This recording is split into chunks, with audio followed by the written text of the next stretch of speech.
My son buried $500,000 worth of evidence in our backyard at 3 a.m. I watched him from my bedroom window, digging frantically in the moonlight behind the old oak tree. Danny thought I was asleep. He thought he was safe. But I've been a light sleeper ever since his mother passed 2 years ago. I didn't rush downstairs. I didn't confront him. I just stood there, watching my own flesh and blood bury something so deep he never wanted it found again. And you know what? I smiled. Not because I was happy, God knows my heart was breaking, but because I finally understood what I was dealing with. See, for months I'd been wondering why my son had changed, why he avoided my eyes during our morning coffee talks, why he seemed nervous whenever we discussed company business. What I found in that hole would answer every question I had about my boy.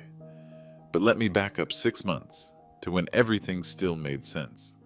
Thompson Construction wasn't just a business, it was my life's work. Started in 1989 with a $2,000 loan from First National Bank of Bozeman. I remember signing those papers with hands still calloused from my previous job, framing houses for other people. The loan officer, Mrs. Henderson, looked at my immigrant accent and my worn work boots like I was asking for the moon. "Construction's a tough business, Mr. Thompson," she said. "Most small contractors fail within 5 years." Well, 34 years later, we were pulling in $2.3 million annually, 47 employees on payroll, the biggest construction outfit between Billings and Missoula. We'd built half the commercial buildings in Bozeman County, the new community center on Main Street, 3 housing developments on the north side, even the renovation of City Hall back in 2019. Danny was supposed to inherit all of it. My boy had worked summers with the crew since he was 16, knew every aspect of the business. Clients loved him. He had this easy charm, could explain complex renovation plans to homeowners without making them feel stupid. By 25, I'd made him head of client relations. By 28, he was essentially running the front office while I handled job sites. That's when things started changing. It began small.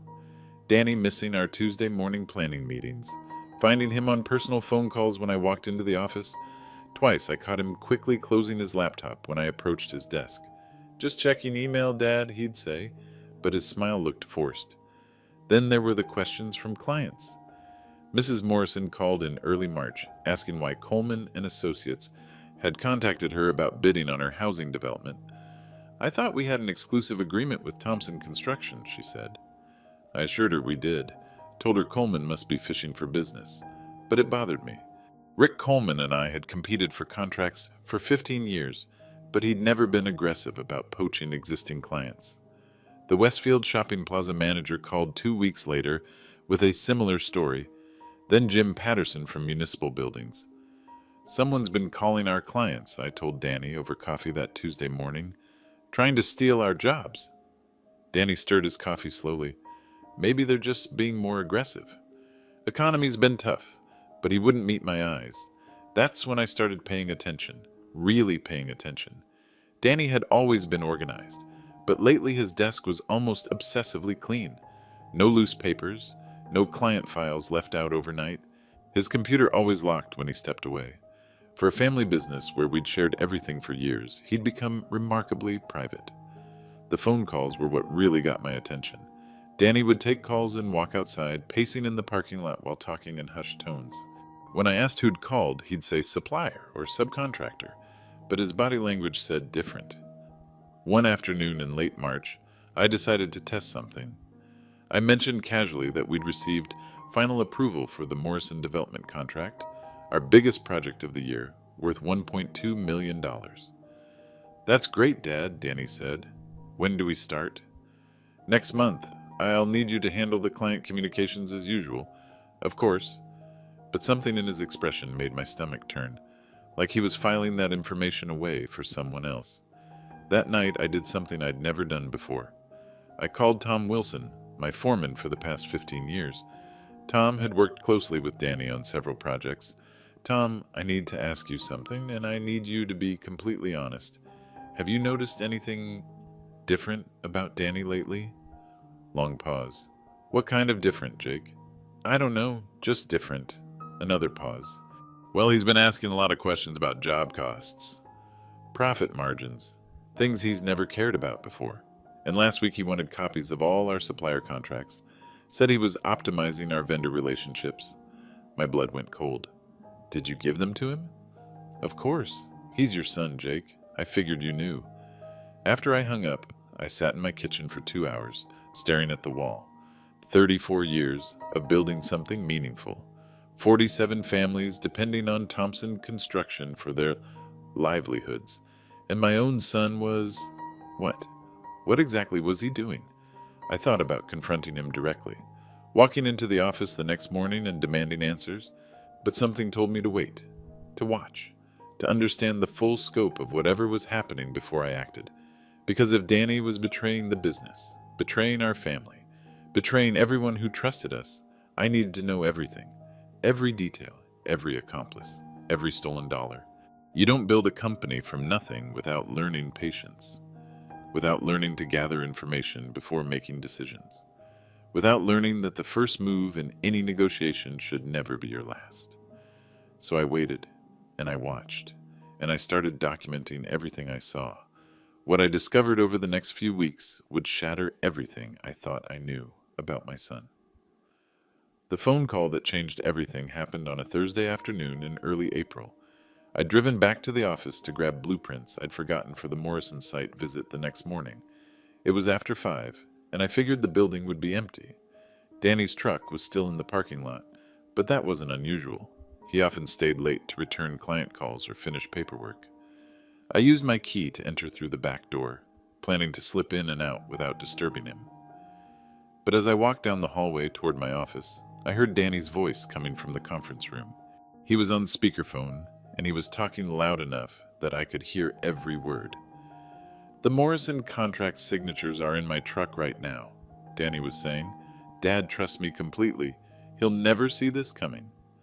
I froze in the hallway. A voice I recognized as Rick Coleman responded through the speaker. You're sure about the timeline? We need those Westfield documents by next week if we're going to submit a competitive bid. Already copied. $890,000 for the shopping plaza renovation. Municipal building upgrade is $650. I've got all their internal cost estimates, supplier contracts, everything.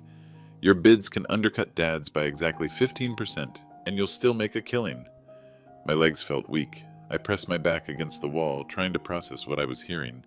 Coleman's voice again. And you're certain Thompson Construction will fold once we take these 3 major contracts? Danny laughed. Actually laughed. Rick, my dad built this company on handshake deals and small-town loyalty. He has no idea how modern business works. Once we control the Morrison development, Westfield Plaza, and municipal building projects, every other major client will see Thompson Construction as yesterday's news. By Christmas, Dad's company will be history, and we'll own every major construction project in the valley. Your monthly consulting fee clears next week, Coleman said. $15,000 as agreed, plus your 40% ownership stake once we merge operations. Perfect. And Rick, Dad still thinks you're just some small-time competitor trying to steal a few jobs. He has no clue we've been planning this for 8 months. They both laughed. 8 months. My son had been systematically destroying my life's work for 8 months. I stood there in that hallway listening to my own flesh and blood discuss dismantling everything I'd built. 47 employees who trusted me. Families who depended on Thompson Construction for their mortgages, their kids' college funds, their futures. And Danny was planning to destroy all of it for money and a partnership with a man I'd competed against for 15 years. What about the old man? Coleman asked. Think he'll fight back when he realizes what's happening? My dad? Danny's voice was full of contempt. He's 58 years old. Rick? Stuck in the past. Still believes in doing business on a handshake. He'll probably spend 6 months trying to figure out what went wrong, then retire quietly. He's too proud to make a scene. Too proud to make a scene. My son thought he knew me. Thought 34 years of building a business meant I was weak. Thought immigrant work ethic meant I was naive. Thought because I treated people with respect and honored my agreements, I couldn't fight back when someone tried to destroy me. He was about to learn how wrong he was. The beauty of this plan, Danny continued, is that it's completely legal. I'm not stealing money. I'm just sharing market information. Dad gave me access to everything because he trusts family. His mistake. And the timing? Morrison Development breaks ground in 6 weeks. Westfield renovation starts in August. Municipal building project begins in September. If Coleman and Associates submits bids 15% lower than ours for all 3 projects, Thompson Construction loses $2.7 million in guaranteed revenue. We'll have to lay off 30 employees minimum, maybe close entirely. Your father built that company for you to inherit, Coleman said. Doesn't that mean anything? He built it his way, Danny replied coldly. Slow growth, conservative investments, treating workers like family instead of resources. That model doesn't work anymore. I'd rather own 40% of a modern, profitable operation than inherit 100% of a dying business stuck in 1995. I'd heard enough. I backed down the hallway slowly, carefully, until I reached the rear exit. My hands were shaking as I unlocked my truck. I sat in the driver's seat for 10 minutes, staring at the building where I'd spent the last 3 decades building something I was proud of. Danny thought I was stuck in the past, thought I was too old, too trusting, too weak to fight back. He thought wrong. See, what my son didn't understand about the construction business is that it teaches you patience. You don't rush a foundation. You don't skip steps in the planning phase. And when someone tries to demolish something you've built, you don't panic. You gather your tools, you study the problem, you develop a strategy, and then you tear down their whole world, one carefully placed blow at a time. Danny wanted to play modern business? Fine. I'd show him exactly how modern business worked when someone tried to steal from the wrong man. The war for Thompson Construction had just begun. I didn't sleep that night, couldn't eat breakfast the next morning, just sat at my kitchen table with a cup of coffee that went cold while I stared out at the backyard where Danny used to play as a kid. 47 employees. That number kept running through my head. Maria Gonzalez, who'd been with us for 12 years and just bought her first house. Tom Wilson, whose daughter was starting college in the fall. Jim Patterson, who'd worked construction for 25 years and was finally making decent money. All of them depending on Thompson Construction for their livelihoods. All of them trusting me to protect what we'd built together, and my own son was planning to destroy it all. I had 2 choices. Confront Danny immediately, hope he'd come to his senses, maybe salvage our relationship. Or treat this like what it was, a hostile business takeover that required strategic response. The father in me wanted option 1. The businessman in me knew option 2 was the only way to save everyone's jobs. By 7 a.m., I'd made my decision. I drove to Best Buy and purchased an $89 Nest security camera. Told the sales clerk it was for monitoring my construction sites. Back at the office, I installed it inside the artificial plant behind Danny's desk. The camera had a clear view of his computer screen and would record everything: video, audio, file transfers. Danny arrived at 8:30, same as always, grabbed coffee from the break room, said, "Morning, Dad," like he hadn't spent the previous evening planning to destroy my company. I watched him work, answering client calls, reviewing project timelines, acting like the devoted son I'd raised him to be. The performance was flawless. That afternoon, I started my real investigation first stop. Danny's desk when he went to lunch. His computer was password protected, but he'd always used the same password for everything. His mother's maiden name plus her birth year. Sarah, 1967. It worked. What I found in his email folder made my stomach turn. 47 messages between Danny and Rick Coleman, dating back 8 months. Detailed discussions of which clients to target, how to access Thompson Construction's proprietary cost estimates, strategies for underbidding our proposals. But the financial information was what really hit me. Danny had a separate email account, dthompsonconsulting@gmail.com, that I'd never seen before. Bank statements showed monthly deposits of $15,000 from Coleman and Associates. 8 months of payments, $120,000. My son had been getting paid to betray his own family. I printed everything, every email, every bank statement, every document that showed the scope of their conspiracy. Then I cleared the browser history and locked his computer, just like I'd found it. Next, I called our accountant, Helen Rodriguez. She'd been handling Thompson Construction's books for 15 years. "Helen, I need you to run a complete audit of our financial records for the past 8 months. Focus on any irregularities in client communications, bid preparations, or account access. Is there a problem, Jake? I'm not sure yet. Just need to understand our exposure. 3 days later, Helen called back with her report.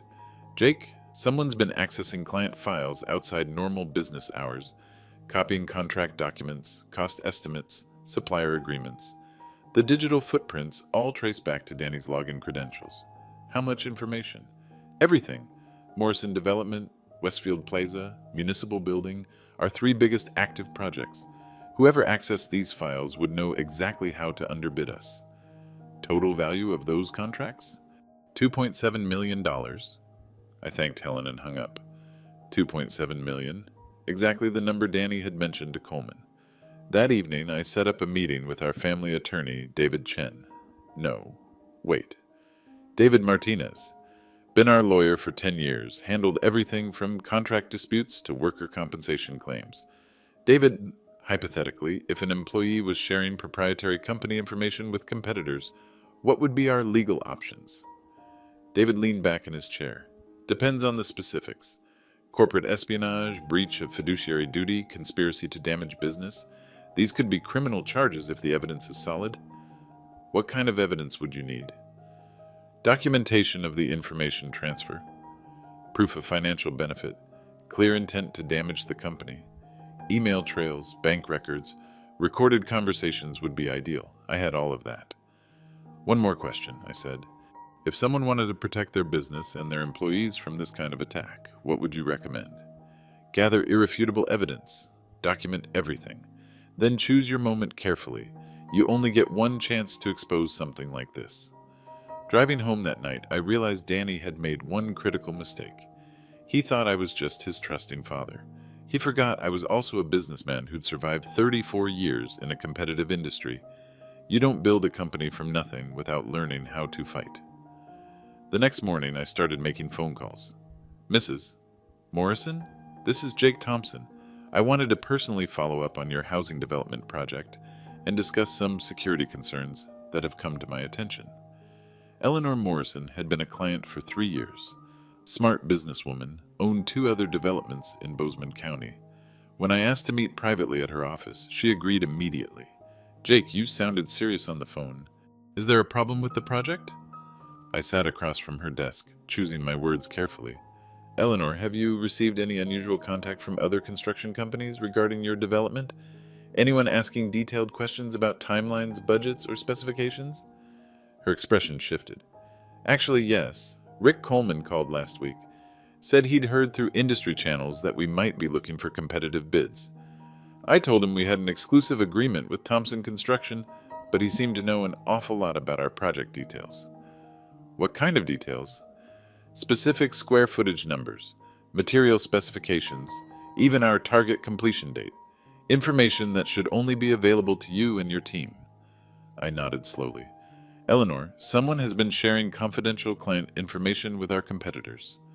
I'm investigating the source, but I wanted you to know immediately so you can protect your project. Are you saying there has been a security breach? I'm saying someone with access to Thompson Construction's internal files has been passing information to Coleman and Associates. Your development plans, cost estimates, everything. Eleanor's face hardened. How long has this been going on? At least 8 months, possibly longer. Jake, this is extremely serious. If our competitors know our budget and timeline, they could undercut our bids, steal our suppliers, even poach our subcontractors. Exactly. Which is why I'm personally overseeing the investigation. I wanted to assure you that Thompson Construction takes client confidentiality seriously, and we're implementing additional security measures immediately. The conversation lasted 45 minutes. Eleanor asked pointed questions about our internal controls, data security, employee access protocols. By the end, she was more concerned about protecting her information than questioning Thompson Construction's reliability. Keep me informed, Jake. And thank you for being proactive about this. 2 days later, I had similar conversations with Jim Patterson at Municipal Buildings and Sarah Westfield from the Shopping Plaza project. Both had received calls from Coleman and Associates. Both reported that Coleman seemed unusually well informed about their projects, Both were now worried about information security. "Mr. Thompson," Jim Patterson said during our meeting, "I've worked with your company for 5 years. Never had a single security concern. But if someone's been leaking our information, we need to know who and how." "You will," I assured him. "I'm personally handling this investigation." The beauty of these conversations was that I wasn't lying.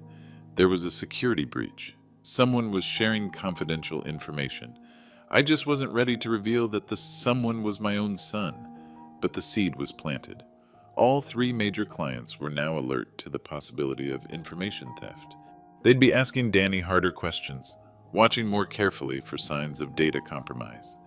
I also made changes at the office: new password requirements for all computer systems, mandatory encryption for client files, digital access logs that tracked who opened which documents and when.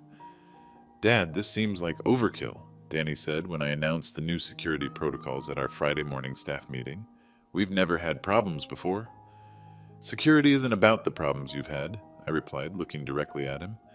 "It's about the problems you prevent." That afternoon, I installed additional cameras. One in the parking lot, focused on Danny's truck. Another in the hallway outside the conference room. The Nest camera behind his desk was already capturing everything he did on his computer.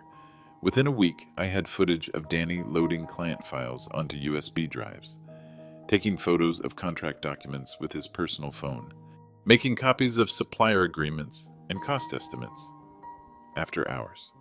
I also had recordings of his phone conversations with Coleman. Danny had gotten careless, taking calls in his office instead of stepping outside. The Nest camera picked up every word. "The old man's getting paranoid," Danny told Coleman during one call. "He's implementing all these new security measures. Asking clients about information leaks. Think he suspects you? No way. Dad still thinks the threat is external. Some competitor trying to hack our systems or bribe our employees. He has no idea the leak is sitting right across from him every morning." "Good. We're too close to abort now. Morrison contract is worth $1.2 million. If we can submit a bid 15% lower than Thompson's, we'll win it easily. Already have their final cost estimates. You'll know exactly how low to bid." Listening to that conversation, I felt something cold settle in my chest. Not anger. That would come later. This was something else. The recognition that my son wasn't just betraying the business. He was enjoying it. The following week, I received calls from all 3 major clients. Each had independently decided to add additional security clauses to their contracts with Thompson Construction. Each wanted monthly reports on data protection measures. Each was now hyper-aware of information security. Danny noticed the change immediately. "These clients are acting weird," he told me over coffee Tuesday morning, asking lots of questions about our internal processes. Morrison even wanted to know who has access to her files. "Natural response to security concerns," I said calmly. "They're protecting their investments. Maybe we should reassure them that we've never had any actual breaches." I looked at my son over my coffee cup, still playing the concerned employee, still pretending to care about client relationships he was actively sabotaging. "Don't worry, Danny. The truth always comes out eventually." He smiled and nodded, completely missing the warning in my words. Phase 1 was complete. My son and Coleman thought they were still in control, but the battlefield had shifted. The clients were alert. The evidence was documented. The trap was set. Now it was time to spring it. By the 3rd week of April, Danny knew something had changed. The clients were asking different questions. The office security had tightened. His usual easy access to confidential files now left digital fingerprints that could be tracked, and I could see the stress starting to show on his face. He was making mistakes, forgetting to clear his browser history after accessing files, leaving USB drives on his desk overnight, taking phone calls with Coleman during business hours instead of waiting until after 5. But the real tell was how he started watching me, studying my expressions during client calls, lingering near my office when I was on the phone, asking casual questions about my meetings with Morrison, Westfield, and municipal buildings. "How did the Morrison check-in go yesterday?" he asked over coffee Thursday morning. "Fine. Standard project review." "She didn't mention anything unusual?" I stirred my coffee slowly. "Like what?" I don't know, she just seemed more formal when I called to confirm next week's site visit. Less friendly. Maybe she's stressed about the project timeline, but Danny wasn't buying it. I could see him putting pieces together, wondering if the increased client scrutiny was somehow connected to his activities with Coleman.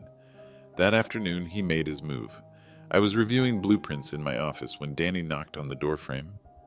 "Dad, can we talk?" "Of course. What's on your mind?" He sat down across from my desk, and for a moment I saw the boy I'd raised.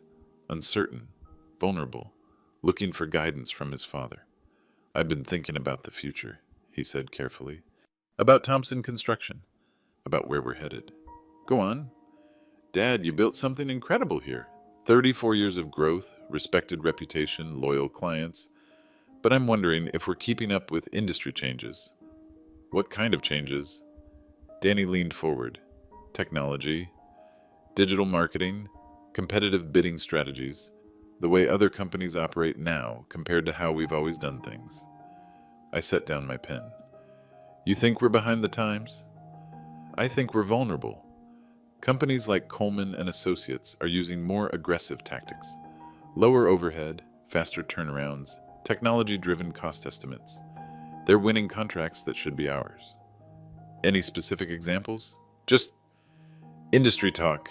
You know how contractors gossip at the supply store? He was fishing, trying to understand if I knew about Coleman's insider information advantage, probing to see how much I'd figured out." "Danny, are you suggesting we need to change our business model?" "I'm suggesting we need to stay competitive.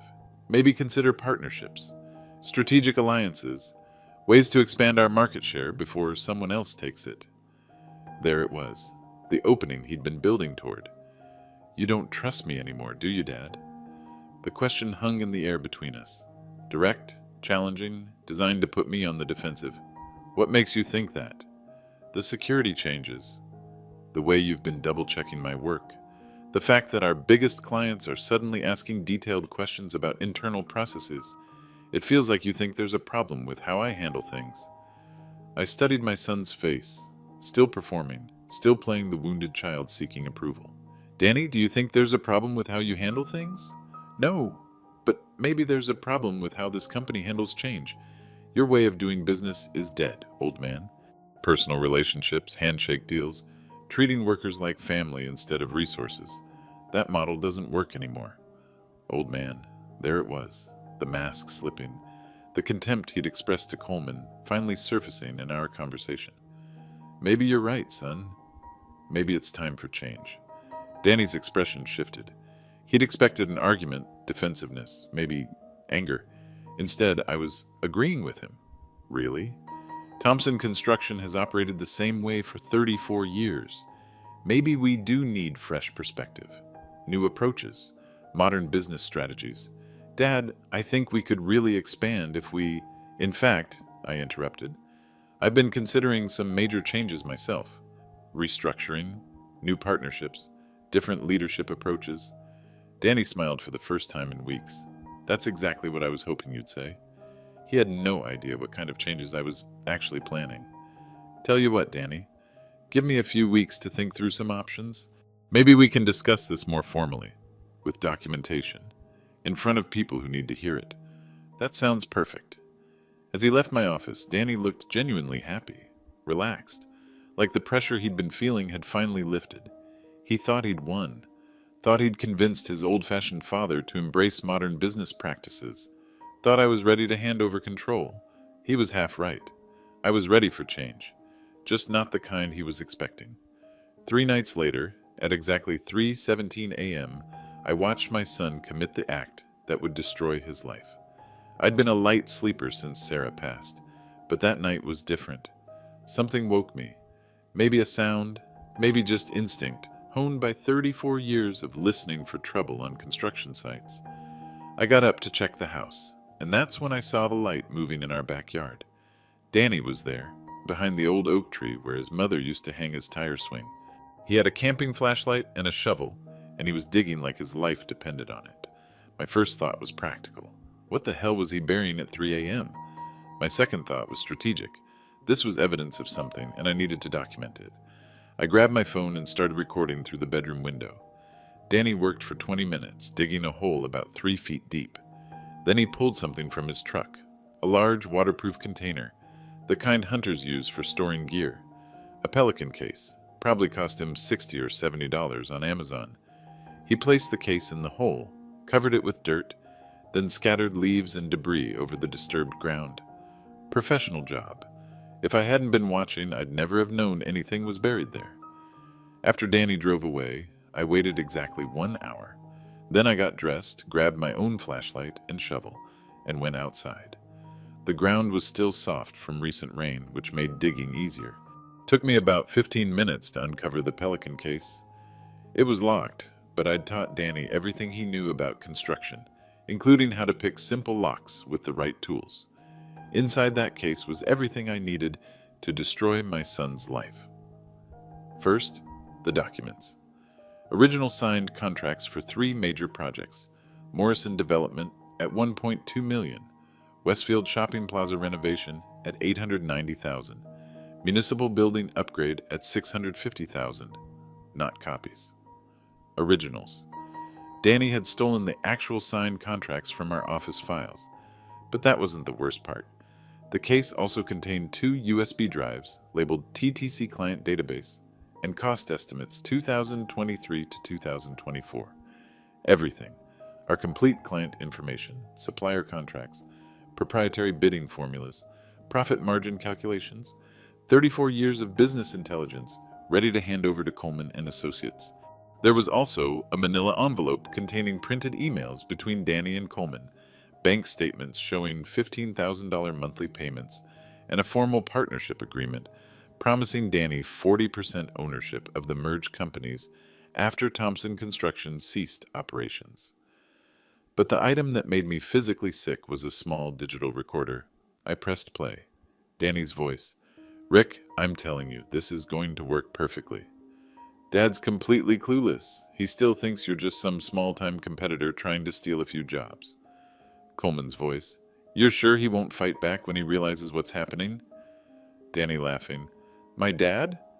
He's 58 years old, stuck in the past. He'll probably spend 6 months trying to figure out what went wrong, then retire quietly to save face. He's too proud to make a scene, and too old to rebuild." There were 4 more recordings. Each one detailed discussions of which contracts to target, how to access Thompson Construction's internal systems, strategies for destroying our reputation with clients. In one recording, Danny and Coleman were actually laughing about the 47 employees who would lose their jobs when the company folded. "They'll find other work," Danny said on the recording. "Construction workers always do, but Dad will never recover from this. Losing the company will kill him. Losing the company will kill him." My own son believed that destroying my life's work would literally kill me, and he was planning to do it anyway. I sat there in my backyard at 4:30 a.m., holding evidence of the most comprehensive betrayal I'd ever experienced. Not just business espionage, not just theft. This was systematic, calculated destruction of everything I'd built, everyone I employed, every client who trusted us. And Danny thought he knew me well enough to predict my response, thought I'd quietly accept defeat, thought 34 years of building something meaningful had made me weak. He was about to learn exactly how wrong he was. I photographed every document, copied every file from the USB drives, and made digital recordings of the audio files. Then I carefully repackaged everything in the Pelican case and reburied it exactly as I'd found it. Danny would never know I'd discovered his evidence cache, not until I was ready to use that knowledge against him. The war for Thompson Construction was about to begin in earnest, and my son had just handed me every weapon I needed to win it. For the next 2 weeks, I became a different person. Every conversation with Danny was performance. Every smile was calculated. Every normal father-son interaction was theater designed to keep him comfortable while I built the trap that would end his career. The first call I made was to David Martinez, our family attorney. "David, I need to discuss a hypothetical situation involving corporate espionage and employee theft." "How hypothetical are we talking, Jake?" "Not very. I have documented evidence of someone systematically stealing proprietary business information and sharing it with competitors. Bank records showing financial compensation for the theft. Audio recordings of conspiracy to destroy my company. Jesus, how much evidence? Enough to file criminal charges, enough to sue for damages, enough to destroy someone's life completely. What do you want to do? I want to end this publicly, permanently, in a way that protects my employees and sends a message to anyone else who might consider betraying Thompson Construction. David was quiet for a moment. Jake, if you have what you say you have, you could pursue criminal prosecution. Federal charges for corporate espionage, conspiracy, theft of trade secrets. We're talking serious prison time. That's exactly what I want to discuss. We spent 3 hours going through the evidence. David reviewed the contracts, the USB drives, the bank statements, the recorded conversations. When he finished, he looked up at me with something approaching awe. This is the most comprehensive case of corporate espionage I've ever seen. The perpetrator documented everything. It's like they wanted to get caught. What are my options? Criminal prosecution through the FBI, civil lawsuit for damages, public exposure, corporate restructuring to remove the perpetrator, all of the above. Timeline? If you want maximum impact, you'll need to coordinate timing carefully. Criminal charges take months to process. Civil lawsuits take years. But public exposure? That can happen immediately if you control the narrative. What would you recommend? Gather additional corroborating evidence. Ensure everything is legally admissible. Then choose your moment for maximum effect. That's when I started planning the meeting. Thompson Construction had never held an all-hands company meeting. In 34 years, we'd done our business through daily job site conversations, weekly foreman meetings, and quarterly safety briefings. But I wanted something bigger, something that would bring together employees, clients, city officials, and local business leaders, something that would serve as a public trial. I spent hours crafting the invitation. Thompson Construction cordially invites you to a special company announcement meeting. After 34 years of serving Bozeman County, we're ready to share our vision for the future. I sent invitations to all 47 employees, to our major clients, Morrison, Westfield, Municipal Buildings, to Mayor Patricia Davis, who'd known our family for 15 years, to the president of the Bozeman Chamber of Commerce, to reporters from the Bozeman Daily Chronicle and Montana Business Quarterly, to Rick Coleman. "What's this meeting about, Dad?" Danny asked when he saw the invitation on his desk.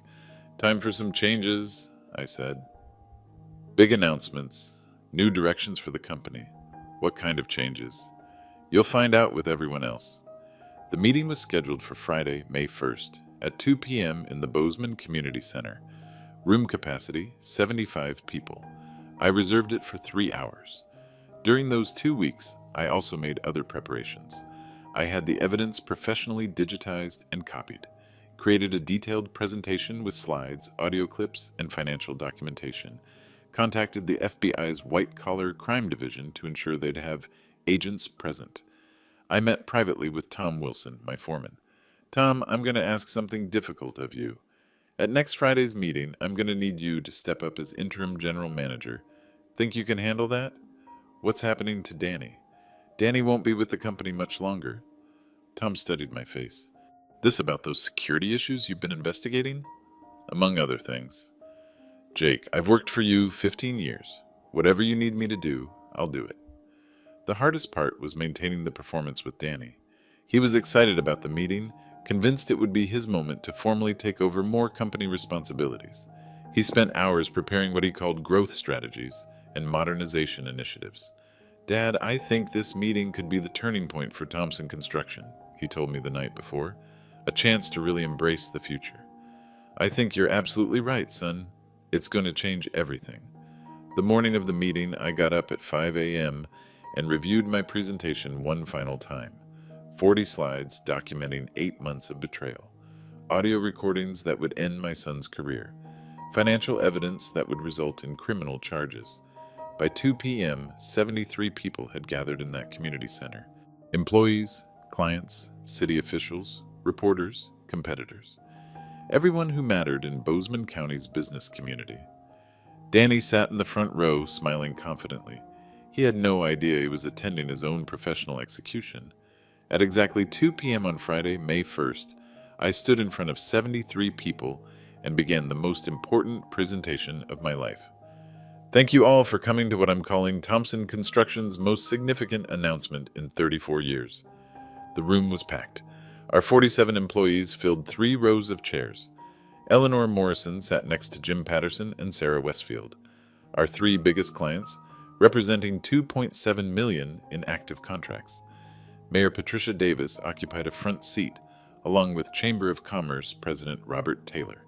In the back, I spotted 2 men in suits who'd identified themselves as FBI agents when they arrived.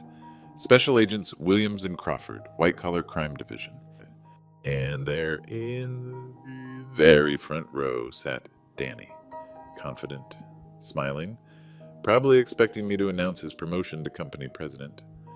Rick Coleman had arrived 20 minutes early, positioning himself near the exit. Smart man. He suspected this meeting wasn't going to end well for him. 34 years ago, I began, clicking to my first slide, I borrowed $2,000 to start Thompson Construction. Today we employ 47 people and generate $2.3 million in annual revenue. Polite applause. Danny beamed like he was already calculating his inheritance. We've built our reputation on 3 principles: quality work, fair pricing, and absolute client confidentiality. Today, I want to talk about what happens when one of those principles is compromised. The applause stopped. I could feel the energy in the room shifting. Over the past 8 months, Thompson Construction has been the victim of systematic corporate espionage. Someone with access to our internal systems has been stealing proprietary information and selling it to our competitors. Murmurs throughout the room. I saw Eleanor Morrison lean forward in her chair. Danny's smile flickered slightly, but he maintained his composure. The perpetrator has stolen client contracts worth $2.7 million, copied our complete client database, shared our proprietary cost estimates with competitors, and received financial compensation for this theft totaling $120,000. Now Danny looked confused. His eyes darted around the room, probably wondering how I'd discovered so much detail about his activities. Let me be specific about what was stolen. Click. Next slide. Morrison Development Contract, $1.2 million. Mrs. Morrison, your housing development plans, budget, timeline, and supplier agreements were copied and shared with Coleman and Associates. Eleanor Morrison's face went white. She turned to stare at Rick Coleman, who was shifting uncomfortably near the exit. Click. Westfield Shopping Plaza Contract, $890,000. Miss Westfield, your renovation specifications, cost estimates, and completion schedule were provided to our competitors so they could submit underbid proposals. Click. Municipal building contract, $650,000. Mr. Patterson, your upgrade plans and budget information were stolen and used to help Coleman and Associates prepare competitive bids designed to undercut Thompson Construction by exactly 15%. The room was completely silent now. Danny had stopped smiling entirely. His face had gone pale, and I could see him calculating whether he should leave immediately. Now you might wonder how I know these specific details. The answer is simple. I have documentation of everything. Click. Bank statement showing monthly $15,000 deposits. The thief maintained a separate business account to receive payments from Coleman and Associates, $120,000 over 8 months. Click. Email correspondence between Danny and Coleman. I have 47 emails detailing the conspiracy to steal our client information and destroy Thompson Construction. Danny started to stand up. Dad, I think there's been some... Sit down, Danny. The command in my voice stopped him cold. He sat. I also have audio recordings of conversations between the thief and Rick Coleman. Let me play one for you. I pressed play on the first recording. Danny's voice filled the room through the speakers. The old man's completely clueless. He still thinks you're just some small-time competitor trying to steal a few jobs. Dad will probably spend 6 months trying to figure out what went wrong, then retire quietly. He's too proud to make a scene. The silence in that room was deafening. 73 people staring at Danny, whose face had gone from pale to gray. Coleman's voice on the recording. And you're certain Thompson Construction will fold once we take these contracts? Danny's recorded laughter. By Christmas, Dad's company will be history and we'll own every major construction project in the valley. I stopped the recording. The room stayed silent. That conversation was recorded 3 weeks ago. The old man they're discussing is me. The company they're planning to destroy is the one that's employed 47 families for over 3 decades. Now Danny stood up again, his hands shaking. Dad, you have to understand. I understand perfectly, son. You've been systematically stealing from your own family's business for 8 months. You've betrayed every person in this room. You've planned to destroy the livelihoods of 47 employees. And you've done it all for money and a partnership with a man who's been our competitor for 15 years. This is a misunderstanding, is it? Then explain this. Click. The partnership agreement promising Danny 40% ownership of the merged companies. Explain why you signed a contract giving you 40% of Coleman and Associates after Thompson Construction ceased operations. Danny looked around the room desperately. Employees he'd worked with for years were staring at him with disgust. Tom Wilson shook his head slowly. Maria Gonzalez had tears in her eyes. Or explain this, I continued, clicking to the next slide. A photograph of the Pelican case opened to show the stolen contracts inside. 3 nights ago at 3:17 a.m., you buried this evidence in our backyard. Original signed contracts, USB drives with our complete client database, and recordings of your conversations with Coleman. You thought you were hiding the evidence. Actually, you were creating a crime scene. The FBI agent stood up and started moving toward the front of the room. Danny Thompson, Agent Williams called out, you're under arrest for corporate espionage, theft of trade secrets, and conspiracy to commit wire fraud. The handcuffs clicked shut around Danny's wrists as Agent Crawford read him his Miranda rights. The room erupted in shocked murmurs and whispered conversations. But I wasn't finished. Mr. Coleman, I called out as Rick tried to slip toward the exit. Please stay. We have some things to discuss. Coleman froze. Agent Williams approached him next. Rick Coleman, you're also under arrest for conspiracy to commit corporate espionage and theft of trade secrets. As they led both men away in handcuffs, I turned back to the assembled crowd. Thompson Construction will continue operating under new management. Tom Wilson will serve as general manager effective immediately. All current contracts will be honored. All employees will retain their positions. And I personally guarantee that this company will never again be vulnerable to the kind of betrayal you witnessed today. Mayor Davis stood up and started clapping. Within seconds, the entire room was on their feet, applauding. Not for me, for the 47 employees whose jobs had been saved, for the clients whose projects would continue, for the principle that betrayal has consequences. After everyone left, I sat alone in that community center for 20 minutes, staring at the chair where my son had been sitting when his life fell apart. 34 years of building something meaningful. 8 months of systematic betrayal. 1 hour of public justice. The war for Thompson Construction was over, and everyone who mattered knew who had won. 6 months later, I'm sitting in my office on a Tuesday morning, reviewing the quarterly reports that Tom Wilson prepared for our board meeting. Thompson Construction just completed its most profitable quarter in company history. $3.1 million in new contracts. 52 employees on payroll. We hired 5 more after the Morrison development project finished, ahead of schedule and under budget. The phone on my desk rings. It's Eleanor Morrison. Jake, I wanted to personally thank you again for how you handled that situation. The housing development is beautiful, and more importantly, we never had another security breach. That's what we promised, Eleanor. I've recommended Thompson Construction to 3 other developers. They'll be calling you this week. After I hang up, I walk to the window and look out at our parking lot. Tom Wilson is reviewing blueprints with Maria Gonzalez, who got promoted to project coordinator. Jim Patterson is discussing the new school renovation contract with our latest hire, a young engineer fresh out of Montana State. No one mentions Danny anymore. His desk was cleaned out the day after his arrest, and we converted his office into a conference room. The only reminders of what happened are the enhanced security protocols that David Martinez helped us implement, and the framed newspaper article on my wall.